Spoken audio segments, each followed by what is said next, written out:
And my first was a crime story. I wrote it in 2011 called The Fearless and the Feared. I'll get into more of that later.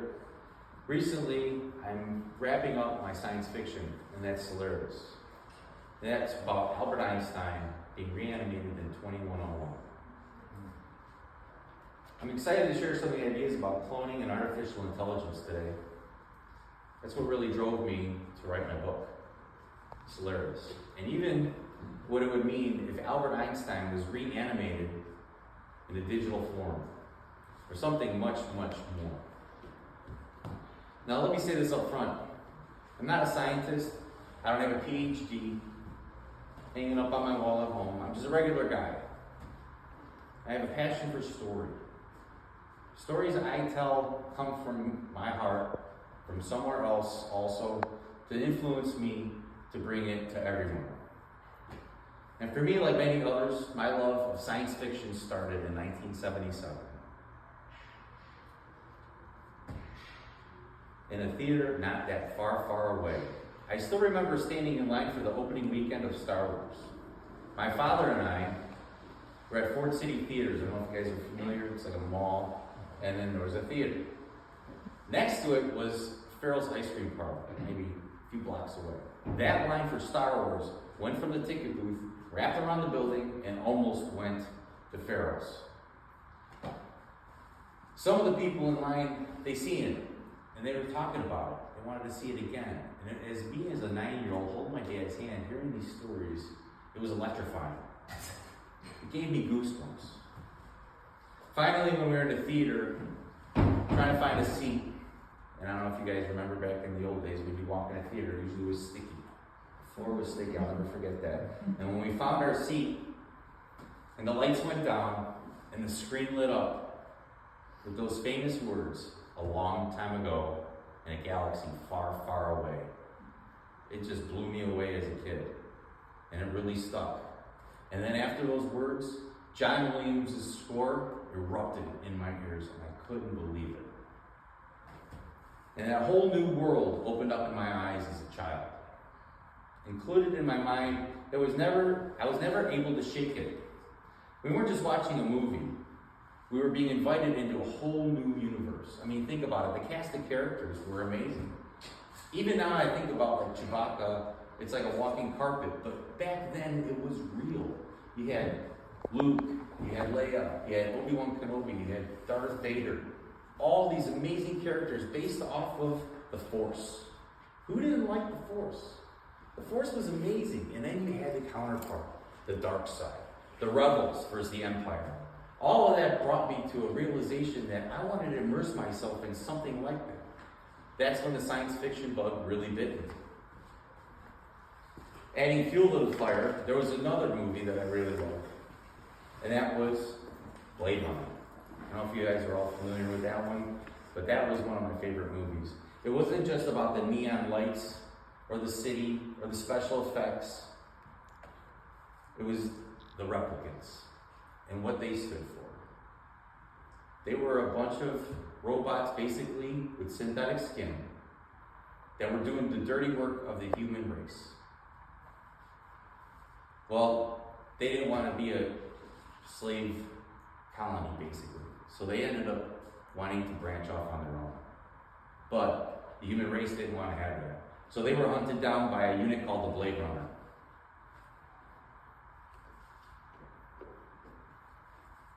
That idea, that something artificial could actually demand its right to exist, was another idea for my story, Solaris. It really stuck with me. Because at its core, isn't that what we all are fighting for? To matter, to exist on our own terms instead of being dictated to how we should exist? And of course, there's that classic 2001: A Space Odyssey. That one left me speechless. First of all, I was a little confused because I didn't understand the thing with them hitting that monolith. But as the monolith progressed through the entire story, where it was the technology that it was giving to the beings that were touching it, that blew me away too. And who could forget at the end the Star Child, that little baby floating through the universe? A vision of evolution and of rebirth. That concept planted this question within me. What comes after us? What do we become when we outgrow ourselves? That question has never really left me or my writing. To this day, it fuels me. And of course, that chilling moment when Hal says, "I'm sorry, Dave, I can't do that." Imagine if your phone said that. That is chilling. That blew me away. Those stories captured my imagination. These movies weren't just entertainment to me. They asked the kind of questions that stick with you for a lifetime. And eventually those questions led me here, to my novel, Celeritas. And here's where it all began. The spark for my story, Celeritas, the science fiction, it led me to cloning and immortality. One night, I was watching a late night talk show, and the host was joking about Dolly the sheep. You guys ever hear of Dolly? The first cloned animal? And he posed a very serious question. What if I cloned myself and kept the clone in a freezer? And I was like, whoa, wait a minute. That just really opened up some doors. Then he quipped, what if I cloned myself and I kept that clone in a freezer, in a bag, to be kept at a later date? So if I needed a liver or some sort of an organ, I just go down in the basement and get it. Then I'm thinking, wait a minute, doesn't that clone have a life? Doesn't it have feelings? Doesn't it want to love? Doesn't it want to feel and be and exist? And again, that's where that science fiction bug wouldn't let me go. It hit me like a bolt of lightning. Funny and horrifying at the same time. But was that enough for a larger piece of work, I thought? Probably not. Not like a novel. Or something else. I mean, it was a good piece. It was a nice chunk. It was exhilarating. It made sense. This prompted me to explore my imagination and wonder and ponder. What would it be like to be that clone in that freezer? What is the only thing that rich people couldn't do, I thought? It's the same thing that we can't do, and that's live forever, to become immortal. But what if they found a way? They have the resources. And what would that look like in the future, I mean? What led to this idea? What if an heir to a fortune discovered he was a clone? A normal kid, walking around finally realizing or finding out from an unlikely source that he is actually a vehicle for his father's immortality. Created so his mega rich father can live forever. Because who wants to leave when they're mega rich and they're on top of the world? Nobody. So my imagination, not to coin a phrase from Star Wars, but it went into hyperdrive. First was the how. How could they do it? How could they actually pull this off? You'd have to have an exact replica of yourself is number one, is what I thought, like a clone. A younger version of yourself, but most importantly, could you remove your consciousness, who you were, or are, I should say, and install it into this clone? And what kind of a machine or thing would that look like? What is it? Instead of going the conventional route, though, and the belief that you could do such a thing like that, I thought that was very far-fetched. I went the surgical one and figured it would be more believable if you had a brain transplant. Remove one brain from this mind or this body and put it into the younger version of me, the clone. But there needed to be something deeper, like a hook for the story. And that's when this question surfaced. Would you sacrifice your own child to become immortal? I pose that question to you today. To live forever in immortality for the sake of your child. That was it. That's all I needed to hear in my mind, and I jumped up from where I was sitting watching that late night talk show, and I fired up my HP. Hewlett Packard is what it stands for. The old-fashioned computer where it makes all that noise to start up, and it had that also that dial-up dialer, ding, ding, ding, ding, and all that good stuff from AOL. So a glass of wine, and 4 hours later, I had a 6-page short story that I titled Transplant. It wasn't Celeritas yet, but it was Transplant. It's about a 20-something heir to a fortune that finds out that he's a clone and confronts his father. I thought I was done. I thought I had my story. I honestly was submitting it to people, but that's when I knew I was wrong.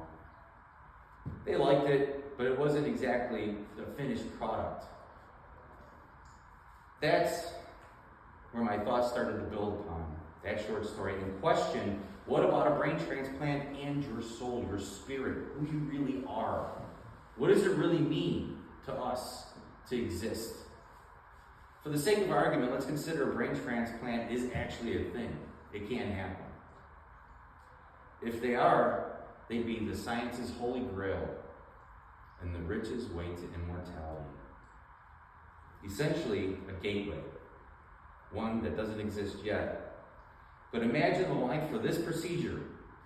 It would be longer than one to get into Star Wars for sure, but cost a little bit more.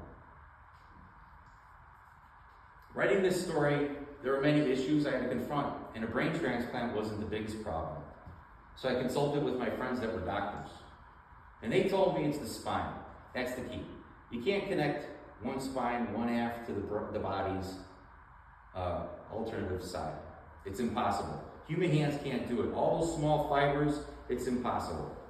But I thought I could just explain it away. You know, with tech and science fiction, make it believable. So I imagined a procedure that could be done by a computer with the help of nanobots. And I don't know if you are nanobots, but they're small little robots. But I thought, what if they were on a molecular level to help you reattach each fiber, barcode it, and then fuse it together. So now you can have your brain attached to this younger body. So that is almost doable. That's where the brain transplant really started taking shape for me. Along with that, you need a perfect genetic match so the brain would not, or the body would not reject the brain. A clone was the best candidate, of course. We're back to the cloning part. Suddenly, the impossible started to look inevitable. And this isn't just function. Some of you may have heard a surgeon once planned to attempt the world's first head transplant. That fizzled out, actually. But it was a thing. And that's how science fiction is so close to real life. Now imagine a billionaire who refuses to escape death, someone who can hire the best minds, build secret labs, bend the rules of law and ethics. If money can't buy immortality, maybe science can. That's where Solaris was born. Still transplant, but going to be Solaris one day. Let me ask you this. If you could clone yourself, would you? Be honest. Immortality is on the line. It's a slippery slope of what we have up here and what's out here. But also, could you live with yourself? That's where things started to get interesting. I faced another obstacle though. Instead of a brain transplant, what if we uploaded the consciousness? Because everybody and my friends are like, that doesn't sound right. There's got to be a way you can take all your memories and everything and just advance it from one mind to the next. Force-fed memories to me didn't seem believable. Digitized consciousness. But the biggest question I had, would the solar spirit follow? Or would the clone be robotic, zombie-like? The story started to run away in my mind. Taking life all to its own. I felt that coding a person from one mind to the next didn't feel right. Letters and numbers don't make up organic material. We're not synthetic. And plus that, how do we capture our soul and keep it with us? Our consciousness, our conscience, our being, our values. Do those transfer too? Those were the questions I began to really ponder. I had a moral dilemma as well. These questions pushed me further. Is immortality through science worth if humanity is lost in the process? Because once we start inserting or moving things around, are we still human? Or are we an altered version of humanity?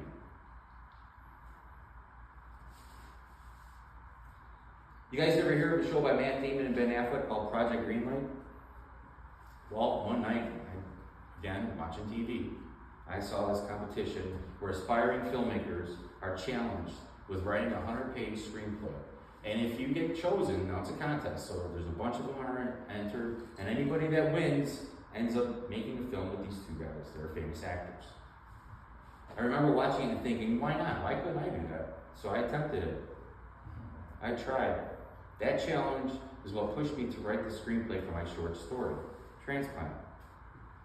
Interesting enough, though, a few months before I wrote Transplant, I had gone to a seminar by a gentleman named Jeff Kitchen, a known screenwriter and teacher. I bought his book, which I have here today. It's well worn out. I annotated it, but it's a very good book. It helped me write my story, transplant into a screenplay. With the screenwriting book and what little I knew, I attempted to adapt transplant into that screenplay and shared it with Jeff Kitchen. I gave it to him. I'm like, let me know what you think. Of course, there's a fee attached. It's not for free. His feedback was, you had me at Einstein. Then you never mentioned him again. Because you see, that made me shake my head. Let me explain. I had written the screenplay, right? It's done. But in the screenplay, I had said, Thomas Jefferson, Ramses, and Einstein all could be cloned with a bit of organic material. And that material could be a lock of your hair from Thomas Jefferson, which we had, Ramses, which we have his body mummified, or Albert Einstein. Albert Einstein, we have his brain. Pieces of it anyway. Making it possible to clone these individuals. And that's where I was going with it. But he thought Albert Einstein, and he couldn't get past that in my screenplay. Which amazed me, because I didn't really know Albert Einstein. Albert Einstein was not going to be a cameo in my book. It was impossible. He was a story all to himself. He was the anchor. He stole the show. I uncorked the genie, and I certainly couldn't put him back in the bottle. So I decided before I continued, I need to learn a little bit about this Einstein character. That was my first misconception, because there was no little bit of Albert Einstein. This rabbit hole grew bigger than I even thought it was possible. And so my research began, and I read Walter Isaacson's biography on Einstein, which I do have here today, and I beat this book up pretty good. This is one of my all-time favorite books. I don't know if you know Walter Isaacson. He's got a lot of great biographies. Theodore Roosevelt, Teddy Roosevelt, and also Benjamin Franklin, to name a few. So that wasn't enough for me. I needed to know more. And in that book, I learned that he was part of Princeton's Advanced Institute of Study. So I wrote them. I even emailed them, right? Princeton Historical Society, I'm sorry. And to my pleasant surprise, they responded. And I have emails over here. There's just a couple. Them inviting me to come down and to see Albert Einstein's works. His papers, his furniture. I got to put on white gloves, check out all of his stuff. So I walked, and the thing that really took hold of me is in this book from Isaacson was his house. Einstein's house was his sanctuary. So I walked his old route from Mercer Street, where he lived, in his little Athenian-style home. It was white. And I walked into Fold Hall, which is where he worked, which was in Princeton University. I touched some of his furniture, of course, and read some of his papers, and I copied a lot of that material that they had on hand at the time. So sadly, I wasn't able to see the inside of the home, which I really would love to. One other thing about his house, he never wanted it to be an exhibit in a museum or a landmark. He wanted others to enjoy it as he did. That was, like I said before, his sanctuary. So he wanted it to be for other people. He wanted to share it. And surprisingly enough, 3 Nobel Prize laureate winners lived there. Not just Einstein, but Frank Wilczek and Eric Maskin all worked at the Institute for Advanced Study for Princeton University. So I found that very ironic, that this one house housed all of these brilliant minds. So let's see, where was I? Oh yes, during my research, I learned Einstein's brain really was removed after his death by a guy named Otto Harvey. He was a pathologist at Princeton in 1955, at the behest of his family. That kind of threw a wrench into my story, because I needed Albert Einstein's mind as a whole, not in little pieces that were sent all across the world. So I decided in my book, what if this was a cover story? This was just propaganda that the United States government would make up in order to take out Albert Einstein's brain and freeze it to be thought at a later date. And they wanted to put it into a quantum network. That would be their end result. So you see, I needed Einstein to return not as code, but as himself, a guide, a free thinker, a savior, but most of all, a danger to the antagonist of the story, of his grand plan of immortality. He was my Yoda, and ultimately a ghost in the sheep. Now imagine that brain suspended in a vat, plugged into quantum network, and somehow he begins to think.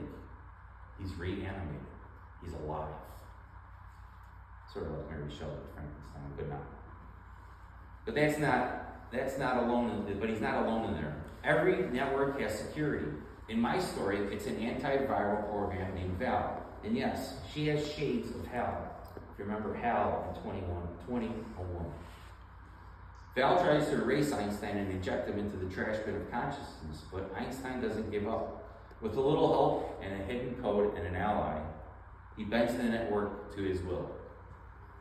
This frail old man becomes the most powerful digital entity humanity has ever faced. Now, some of you may be wondering how I went from transplant to Solaris, because I keep mentioning transplant.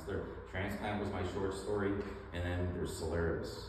Well, I started with that 6-page short story known as Transplant, and years later came up with a title called Solaris, which turned into 285 pages. So all roads led back to Einstein's EMC squared. We all know that E stands for energy, and M stands for mass. But what does the C stand for? I didn't know. So I had to look that up. That was when I thought that this could be an insightful teaching moment also. It comes from Celeritas, which is Latin, for swiftness. And that represents his speed of light in the equation. That was it. I chose Celeritas because technology races ahead at the speed of light while morality lags far behind. And this is how I came up with that title. Also, one of my friends, or actually I should say my cousin, had mentioned to me, if you put in transplant in your Google search, you're going to get all these multitude of searches for organ transplants, whether it's your eyes, your lungs, your heart, whatever, your liver. So when you put in Celeritas, maybe 4 or 5 hits. So as a marketing scheme, I thought that was kind of insightful. So that was another reason. It was the definite reason why I put it in there, besides the equation. So next, I'm going to delve into cloning and AI. So as I mentioned before, we talked about Dolly. She was a sheep. And also, that AI is already here. It's in its infancy, but it's here. It's soaking up all the energy on our grid right now, and we're having to rebuild our power system because of it. It paints for us, it drives our cars, and some of them we use as friends in relationships. But what if cloning was weaponized? That's at the heart of Solaris. Travis, a young man who discovers he's his father's clone and must decide whether the life he was worth living for. Shades of Blade Runner. Because after all, clones are human, aren't they? They have hopes and dreams, like I said earlier. Ultimately, where is this leading us? Where is this? How can you live with yourself? Was another question I had. So in summary, at its heart, Solaris isn't just about science. It's about humanity's hunger to outwit death, to bend nature's ethics, even reality itself. The question is not if we can, but what happens when we do. Now, Solaris will be released at the end of this year or early in 2026, but it's not my first book. I mentioned earlier, back in 2011, I published Fearless and the Feared, self-published, I should say. And that's a gritty crime novel set in the 1970s Chicago. That was a time when the mob had its grip on the city, but new players were moving in, a cartel, looking to carve out their own piece of Chicago streets. Into that world steps Max Walsh, a Vietnam veteran, a narcotics detective, and a man with a serious drug habit. He's flawed and haunted from the jungles of Vietnam, but he's the only thing standing between the mob and the cartel in their fight for control of the city. Besides that, his high school sweetheart marries the kingpin of the drug cartel. So Max infuses himself into the fray to stop his high school sweetheart from making a horrible mistake, besides saving the city of Chicago. And I'm also working on a short story collection called Daydreams and Nightmares. It's where I let my imagination wander into the horror of unsettling corners of the human mind. So, one story, it's Raising a Psychopath in that short story book, follows a farm boy in the 1950s who starts killing animals and then takes it one step further. Another, The Girl Next Door, looks at what happens when a bully gets more than he bargained for. And lastly, betrayal. A man just trying to get in shape discovers a cult path and learns the evils that were performed on. These are stories that explore the shadows, and they're meant to keep you thinking long after you turn the page.